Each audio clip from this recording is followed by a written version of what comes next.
Hello everyone, आप देख रहे हैं न्यूज़ बाइस्कोप और मैं हूं आपके साथ पूर्णिमा पांडे।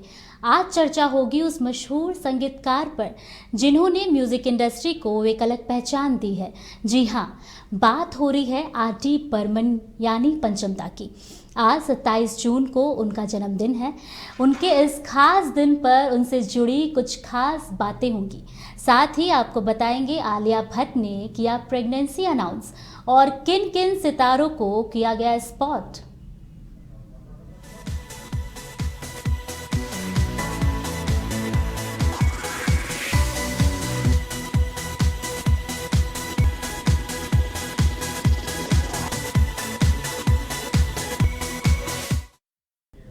जिस उम्र में बच्चे खिलौने से खेलते थे उस उम्र में इन्होंने म्यूजिक कंपोज करना शुरू कर दिया। अपने पिता से इन्हें संगीत की बारीकियां विरासत में मिली। जी हाँ, बात हो रही है राहुल देव बर्मन यानी हमारे पंचम दा की, जिन्होंने म्यूजिक इंडस्ट्री को एक नई पहचान दी है। 70 और 80 के दशक में जिन्होंने कई हिट गाने देकर लोगों पर जादू बिखेरा है और म्यूजिक इंडस्ट्री को पंचम दा ने एक अलग पहचान दी है। आज वो हमारे बीच नहीं है, पर वो और उनके गाने दोनों अमर हैं। चलिए आज जानते हैं इस मशहूर संगीतकार से जुड़ी कुछ दिलचस्प कहानी। बर्मन यहाँ आए और गाना नहीं गाए। यादों की बारात और तुम बिन जाऊं कहां सरीखे सदाबहार गाने देने वाले पंचम दा का जन्म 27 जून 1939 को कोलकाता में हुआ था। पंचम दा के पिता सचिन देव बर्मन की गिनती बॉलीवुड के महान संगीतकारों में होती थी। आर.डी. बर्मन ने अपने पिता की इस परंपरा को आगे बढ़ाया। आर.डी. बर्मन ने बचपन से संगीत का शौक था। उन्होंने 9 साल की उम्र में ही पहला गाना कंपोज किया था। इस गाने ए मेरी टोपी पलट के आ का इस्तेमाल उनके पिता ने फिल्म फंटूश में किया था। अपने फिल्मी करियर में हिंदी के अलावा उन्होंने बांग्ला, तमिल, तेलुगु और मराठी में भी काम किया। उन्होंने अपने पिता के साथ मिलकर कई फिल्मों में सफल संगीत दिए। म्यूजिक इंडस्ट्री में आर.डी. बर्मन वो नाम है जिसके बिना शायद म्यूजिक इंडस्ट्री अधूरी है। सबके दिलों पर राज करने वाले आर.डी. बर्मन को लोग आखिरकार पंचम दा क्यों बुलाते हैं? क्या आपको ये बात पता है? अगर नहीं तो चलिए आज आपको हम बताते हैं कि आर.डी. बर्मन का नाम पंचम क्यों पड़ा। अब इसके पीछे भी एक मजेदार किस्सा है। अब क्या है इसके पीछे की कहानी, चलिए बताते हैं आपको। कहा जाता है कि जब आर.डी. बर्मन रोते थे तो पंचम सुर की ध्वनि सुनाई देती थी। कुछ लोग के मुताबिक अभिनेता अशोक कुमार ने जब पंचम को छोटी उम्र में रोते हुए सुना तो कहा कि ये पंचम में रोता है। सारे गामा पा में प का स्थान 5वां है, इसलिए उन्होंने राहुल देव को पंचम नाम से पुकारना शुरू कर दिया। इसे कोकिल अर्थात पीक स्वर के स्वरूप माना जाता है। कहते हैं कि पंचम के बिना संगीत अधूरा है। ये परिभाषा आर.डी. बर्मन पर भी पूरा बैठता है। क्या आपको पता है कि पंचम दा ट्रैवल करते समय ही गाना बना लिया करते थे? अब इससे जुड़ी एक कहानी भी है, चलिए आपको बताते हैं। एक बार राजेश खन्ना और आर.डी. बर्मन साथ में दिल्ली की फ्लाइट में थे। तब राजेश खन्ना ने आर.डी. बर्मन को कुछ गुनगुनाने को कहा। आर.डी. ने उनकी बात मानते हुए गुनगुनाना शुरू कर दिया। फिर राजेश खन्ना वो गाना उनको इतना पसंद आया कि उन्होंने इस गाने को अपने फिल्म में एक खास जगह दे दी।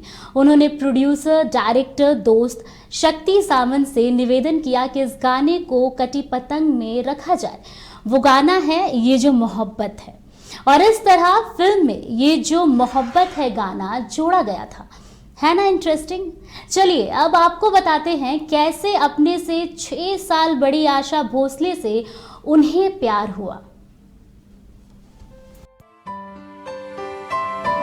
आशा ने कहा था एक बार उसने अंधेरे में एफ्रोविक पहनकर मुझे दिन के उजाले में डरा दिया। वह मेरे सहित सभी की नकल करता था। सालों तक वह मुझे गुमनाम तरीके से फूल भेजता रहा। एक दिन मजरूफ साहब और पंचम की मौजूदगी में गुलाब आ गया, जिसे देखकर मैंने कहा, उसे फेंक दो, कोई मूर्ख मुझ पर अपना गुलाब बर्बाद करता रहता है। और तभी पंचम का चेहरा उतर गया। तभी मजरूफ साहब हंस पड़े। पंचम की तरफ इशारा करते हुए उन्होंने कहा कि यह मूर्ख है जो तुम्हें गुलाब भेज रहा है। और तब मुझे पता चला कि वो कोई और नहीं, पंचम था। और यहाँ से उनकी प्रेम कहानी शुरू हुई। मुबारक हो आपको नहीं, रणवीर और आलिया को। जी हाँ, कपूर खानदान में जल्द ही मेहमान आने वाला है। बॉलीवुड के मोस्ट अडोरेबल कपल रणवीर और आलिया पेरेंट्स बनने वाले हैं। आपको बता दें कि हाल ही में दोनों की शादी हुई थी और इनकी केमिस्ट्री ने सोशल मीडिया पर मानो तो आग लगा दी। और इनके पेरेंट्स बनने की खबर से तो इनके फैंस झूम उठे हैं। और आपको ये भी बता दें कि ये जानकारी किसी और ने नहीं बल्कि आलिया भट्ट ने खुद सोशल मीडिया पर लोगों के साथ शेयर की। क्या कुछ कहा आलिया ने और किसने किसने दी बधाई, आइए आपको बताते हैं।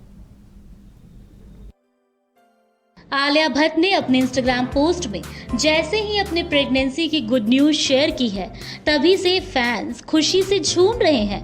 सोशल मीडिया पर बधाइयों की लाइन लग गई है। फैंस से लेकर सेलेब तक हर कोई इस समय एक्साइटमेंट में फूले नहीं समा रहे। आलिया ने इंस्टाग्राम पर 2 तस्वीरें शेयर की है। पहली फोटो में वो हॉस्पिटल बेड पर लेटी हुई नजर आ रही हैं। उनकी सोनोग्राफी हो रही है। कंप्यूटर स्क्रीन को ब्लर करके उस पर हार्ट इमोजी बना हुआ है।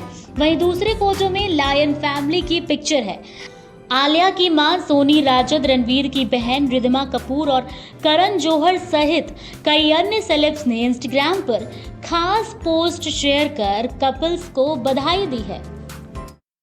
अब आपको दिखाते हैं कौन कौन से हैं वो सेलेब्स जिन्हें आज किया गया स्पॉट और क्या कुछ हुआ खास।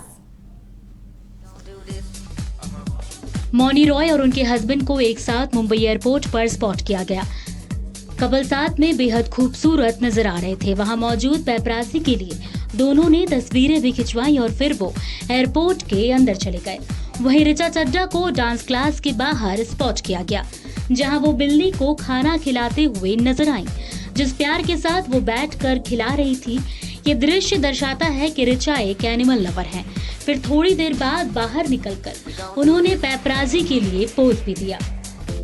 सुहाना खान और खुशी कपूर को एक साथ स्पॉट किया गया, जहां वो एक सैलून के अंदर मौजूद थी। दोनों कुछ डिस्कस करते हुए नजर आई। पेपराजी ने दूर से ही उन्हें कैप्चर किया।